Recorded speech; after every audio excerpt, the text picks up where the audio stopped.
അസ്സലാമു അലൈക്കും dear friends. ഇന്നത്തെ നമ്മുടെ സ്പെഷ്യൽ നിങ്ങൾ ആരും ഇതുവരെയും ട്രൈ ചെയ്ത് നോക്കിയിട്ടില്ലാത്ത ഒരു അടിപൊളി വെറൈറ്റി റെസിപ്പിയാണ്. നമ്മുടെ ഈ വീഡിയോ കണ്ടുകൊണ്ടിരിക്കുന്ന സമയത്ത് നിങ്ങൾക്ക് ഇഷ്ടപ്പെടുകയാണെങ്കിൽ ഒന്ന് ലൈക്ക് ചെയ്തേക്കണേ. അതുപോലെ തന്നെ നമ്മുടെ ഈ ചാനൽ ആദ്യമായിട്ട് കാണുന്നവരും ഇതുവരെയും സബ്സ്ക്രൈബ് ചെയ്യാത്തവരും പ്ലീസ് ഒന്ന് സബ്സ്ക്രൈബ് ചെയ്തേക്കണേ. ഞാനിടുന്ന വീഡിയോസ് ഉടനടി കിട്ടുന്നതിനായി സബ്സ്ക്രൈബ് ബട്ടന്റെ തൊട്ടടുത്ത് കാണുന്ന ബെല്ലൈക്കൺ കൂടി ക്ലിക്ക് ചെയ്തിട്ട് ഓൾ എന്ന ഓപ്ഷൻ എനേബിൾ ചെയ്യാനും മറക്കല്ലേ.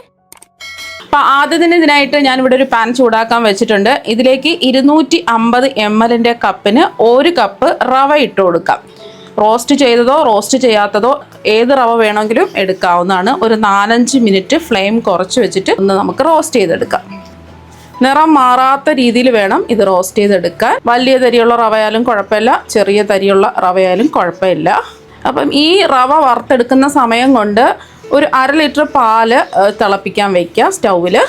അപ്പോൾ ആ റവ നിറം മാറാത്ത രീതിയിൽ റോസ്റ്റ് ചെയ്തെടുത്തിട്ടുണ്ട്. ഞാൻ പാല് തിളച്ചതിന് ശേഷം ഓഫാക്കി വെച്ചിട്ടുണ്ട്. ഇനി ആ പാൽ ഇതിലേക്ക് അങ്ങ് ഒഴിച്ചു കൊടുക്കാം. നമ്മൾ എത്ര കപ്പ് റവയാണോ എടുത്തിട്ടുള്ളത് അതിൻ്റെ ഇരട്ടിക്കാണ് പാല് ഒഴിച്ചു കൊടുക്കേണ്ടത്.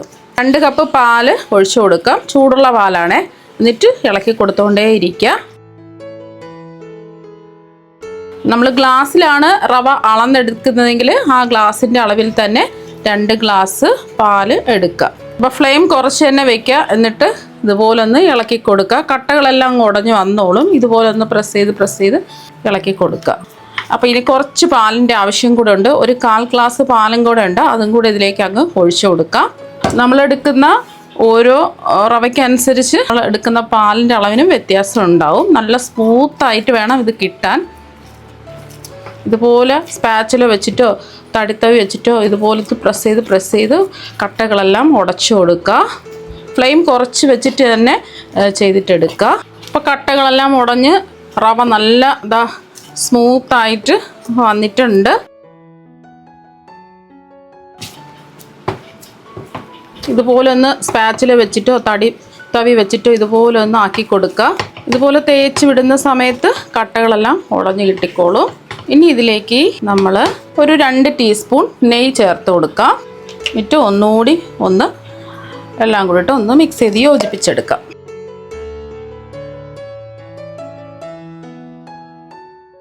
അപ്പോൾ അതാ നല്ല സ്മൂത്തായിട്ട് പാനിൽ നിന്നൊക്കെ വിട്ട് കിട്ടിയിട്ടുണ്ട്.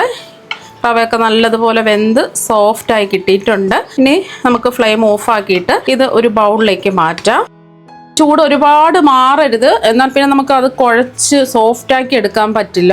കുറച്ചൊന്ന് ജസ്റ്റ് ചൂട് മാറിയതിന് ശേഷം കുറച്ച് നെയ്യ് എന്തെങ്കിലും കയ്യിൽ തടവിയിട്ട് നല്ലതുപോലെ കുഴച്ച് നല്ല സ്മൂത്താക്കി എടുക്കണം. കുറച്ച് നെയ്യ് കയ്യിൽ തടവിയതിന് ശേഷം ചെറുതായിട്ടൊന്ന് ചൂട് മാറിയിട്ടേ ഉള്ളൂ. ഒരുപാട് ചൂടങ്ങ് മാറാൻ നിൽക്കരുത്. ഇതുപോലെ ഒന്ന് കുഴച്ചെടുക്കുക. അപ്പം നല്ലോണം കുഴച്ചുരുട്ടി സോഫ്റ്റാക്കി എടുത്തിട്ടുണ്ട്. ഇനി ഇതിൽ നിന്നും കുറച്ച് മാവെടുക്കുക. കുറച്ച് മാവെടുത്തതിന് ശേഷം നല്ലതുപോലെ ഇതുപോലെ ഒന്ന് ഉരുട്ടിയെടുക്കുക. ഒട്ടും സ്ക്രാച്ച് ഇല്ലാതെ നല്ല സ്മൂത്തായിരിക്കണം. ഒട്ടും സ്ക്രാച്ച് ഒന്നും ഇല്ലാതെ ഉരുട്ടിയെടുക്കുക. അപ്പോൾ ഒട്ടും വിള്ളലൊന്നുമില്ലാതെ പൊട്ടിപ്പോകാതെ നല്ലതുപോലെ ഇതുപോലെ ഉരുട്ടിയെടുക്കുക. മാവ് നല്ല സോഫ്റ്റ് ആയിരുന്നാൽ മാത്രമേ ഇതുപോലെ ചെയ്തിട്ടെടുക്കാൻ പറ്റുള്ളൂ. അപ്പോൾ ബാക്കിയെല്ലാം ഇതുപോലെ തന്നെ ചെയ്തിട്ടെടുക്കുക. അത് ഉരുട്ടിയെടുത്ത ഒരു ഉരുള വെച്ചു ജസ്റ്റ് ചെറുതായിട്ടൊന്ന് പ്രസ് ചെയ്ത് കൊടുക്കുക. ഇതുപോലെ ഒരു പെന്നോ പെൻസിലോ വെച്ചിട്ട് ഇതുപോലെ ഒന്ന് ഹോൾ ഇട്ട് കൊടുക്കുക. അപ്പോൾ ഇതുപോലെ ഒന്ന് ഹോൾ ഇട്ട് കൊടുത്തതിന് ശേഷം നമുക്കിതൊന്ന് ഷേപ്പ് ചെയ്തെടുക്കുക. അപ്പോൾ കൈ വെച്ചിട്ട് ഇതുപോലെ ഒന്ന് ലെവൽ ചെയ്ത് ഒന്ന് ഷേപ്പ് ചെയ്തെടുക്കുക. അപ്പോൾ ഇനി ഇതൊന്ന് ഫ്രൈ ചെയ്തെടുക്കണം. അപ്പോൾ എണ്ണ ചൂടാക്കാൻ വെച്ചിട്ടുണ്ട്. എണ്ണ ചൂടായതിന് ശേഷം ലോ ടു മീഡിയം ഫ്ലെയിം വെച്ച് കൊടുക്കുക. ഓരോന്നായിട്ട് ഇട്ട് കൊടുക്കുക.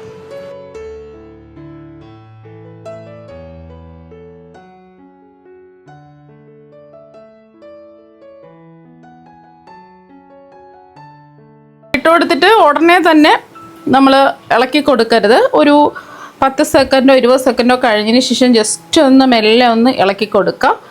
അത്രയ്ക്ക് നല്ല സോഫ്റ്റാണിത്. ഇതുപോലെ മെല്ലെ ഒന്ന് ഇളക്കിയിട്ട് കൊടുക്കുക. ഫ്ലെയിം കൂട്ടി വെക്കരുത്, എന്നാൽ പിന്നെ ഇതിൻ്റെ ഉള്ളൊന്നും വെന്ത് കിട്ടില്ല. ലോ ടു മീഡിയം ഫ്ലെയിമിൽ ഇട്ടിട്ട് 2 വശവും നല്ലോണം ഒരു ഗോൾഡൻ നിറം ആവുന്നത് വരെ ഇതൊന്ന് ഫ്രൈ ചെയ്തെടുക്കുക. ഒന്ന് ഇളക്കി കൊടുക്കുക. അപ്പോൾ തിരിച്ചും മറിച്ചു വിട്ട് നല്ലൊരു ഗോൾഡൻ നിറം ആവണം. പെട്ടെന്ന് ഇതിനെ നമുക്ക് റെഡിയാക്കി എടുക്കാൻ പറ്റും. കുറച്ച് റവ വീട്ടിലുണ്ടെന്നുണ്ടെങ്കിൽ കുട്ടികൾക്കൊക്കെ എന്തായാലും ഇഷ്ടമാവും. അത്രയ്ക്ക് നല്ലൊരു ടേസ്റ്റാണ്. വായിലിട്ടാൽ തന്നെ അല്ലിഞ്ഞിറങ്ങും. അത്രയ്ക്ക് അടിപൊളിയാണിത്. അപ്പോൾ ഇടയ്ക്കൊന്ന് എപ്പോഴും ഇങ്ങനെ ഇളക്കാതെ ഇടയ്ക്കൊന്ന് ഇളക്കിയിട്ട് കൊടുക്കുക. ഇപ്പോൾ നല്ലൊരു ഗോൾഡൻ നിറമായിട്ടുണ്ട്. ഇത്രയും മതിയേ. ഉള്ളൊക്കെ നല്ലോണം വെന്ത് വന്നിട്ടുണ്ട്. അപ്പോൾ ഒട്ടും സ്ക്രാച്ച് ഒന്നും ഇല്ലാതെ നല്ലോണം പെർഫെക്റ്റ് ആയിട്ട് കിട്ടിയിട്ടുണ്ട്. ഇത് എണ്ണയിൽ നിന്ന് കോരി മാറ്റാം. ബാക്കി ഇനി കുറച്ചും കൂടെ ഉണ്ട്, അതും കൂടി ഫ്രൈ ചെയ്തെടുക്കുക. അപ്പോൾ രണ്ടാമത്തെ ബാച്ചും ഫ്രൈ ചെയ്തെടുത്തു. ഇനിയൊരു കടായി ചൂടാക്കാൻ വെച്ചിട്ടുണ്ട്. ഇതിലേക്ക് 1 കപ്പ് പഞ്ചസാര ഇട്ട് കൊടുക്കാം. 250 ml കപ്പിന് 1 കപ്പ് പഞ്ചസാരയാണ് എടുത്തിട്ടുള്ളത്. ഇതിലേക്ക് ആ കപ്പിൻ്റെ അളവിൽ തന്നെ 1 കപ്പ് വെള്ളവും കൂടി ഒഴിച്ചു കൊടുക്കാം. പഞ്ചസാരയെല്ലാം ഒന്ന് മെൽറ്റായി വരണം. മീഡിയം ഫ്ലെയിം വെച്ച് കൊടുക്കാം. ഇതിലേക്ക് ഫ്ലേവറിന് വേണ്ടിയിട്ട് നമുക്ക് കുറച്ച് ഏലക്ക തല്ലി ചേർത്ത് കൊടുക്കാം. ഏലക്ക പൊടിയാണെന്നുണ്ടെങ്കിൽ പൊടി ചേർത്ത് കൊടുത്താൽ മതി. ഞാനിപ്പോൾ 5 ഏലക്ക ഒന്ന് തല്ലി ചതച്ച് ഇതിലേക്ക് അങ്ങ് ചേർത്ത് കൊടുക്കുകയാണേ. ഇതുപോലെ കുഴിയുള്ള ഒരു കടായി വേണം എടുക്കാനായിട്ട്. നമ്മൾ ഫ്രൈ ചെയ്തതെല്ലാം ഇതിലേക്ക് ഇട്ട് കൊടുക്കുകയാണ് ചെയ്യുന്നത്. അപ്പോൾ പഞ്ചസാര എല്ലാം മെൽറ്റായി വന്നിട്ടുണ്ട്. ഇനി ഇതിലേക്ക് ഫുഡ് കളർ ചേർത്ത് കൊടുക്കാം. ഇത് വേണമെന്ന് നിർബന്ധമില്ല, കാണാൻ ഒരു ഭംഗിക്ക് വേണ്ടിയിട്ട് മാത്രമാണ് ചേർത്ത് കൊടുക്കുന്നത്. വീട്ടിൽ മക്കൾക്കൊക്കെ ചെയ്ത് കൊടുക്കുന്ന സമയത്ത് കളറ് ചേർക്കാതെ ചെയ്ത് കൊടുക്കാം. അപ്പോൾ ഞാനിപ്പോൾ 2 പിഞ്ച് ഓറഞ്ച് റെഡ് ഫുഡ് കളറാണ് ചേർത്ത് കൊടുക്കുന്നത്. എന്നിട്ട് ഒരു 2-3 മിനിറ്റും കൂടി മീഡിയം ഫ്ലെയിമിൽ വെച്ചിട്ട് ഒന്ന് തിളപ്പിക്കാം. 2 മിനിറ്റൊക്കെ തിളപ്പിച്ചാൽ മതിയോ. 1 നൂൽ പാവൊന്നും ആവേണ്ട ആവശ്യമില്ല. അപ്പോൾ 2-3 മിനിറ്റ് ആയതിന് ശേഷം നമുക്ക് 1 നൂൽ പാവാവരുത്, കയ്യിലൊന്ന് പിടിച്ച് നോക്കുമ്പോൾ ചെറുതായിട്ടൊന്ന് ഒട്ടുന്ന പരുവമാണ് വേണ്ടത്. ഇനി നമ്മൾ ഫ്രൈ ചെയ്തെടുത്തതെല്ലാം കൂടിയിട്ട് ഇതിലേക്ക് അങ്ങ് ഇട്ട് കൊടുക്കാം. ഇട്ട് കൊടുത്ത് 1 മിനിറ്റ് ഒന്ന് തിളപ്പിക്കുക. നല്ലതുപോലെ 1 മിനിറ്റ് ഒന്ന് തിളപ്പിച്ചാൽ മതി ഇത് ഇട്ട് കൊടുത്തതിന് ശേഷം. എന്നിട്ട് നമുക്ക് ഫ്ലെയിം ഓഫാക്കി വയ്ക്കുക.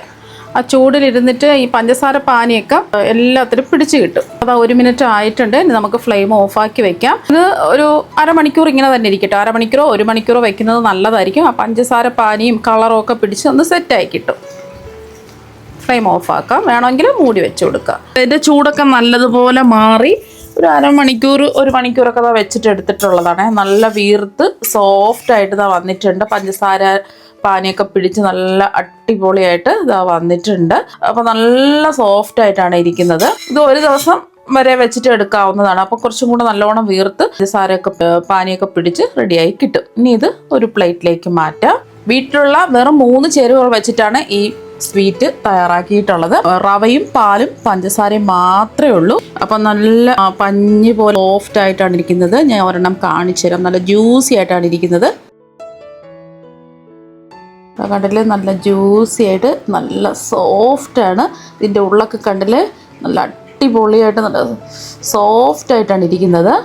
അപ്പോൾ നിങ്ങൾ എന്തായാലും ഈ ഒരു സ്വീറ്റ് തയ്യാറാക്കി നോക്കുക. നല്ല ജ്യൂസി ആയിട്ടിരിപ്പുണ്ട്. അപ്പോൾ നിങ്ങൾക്ക് എല്ലാവർക്കും ഒരുപാട് ഇഷ്ടമാകും. അപ്പോൾ നമുക്ക് മറ്റൊരു വെറൈറ്റി വീഡിയോ ആയിട്ട് വീണ്ടും കാണാം. താങ്ക്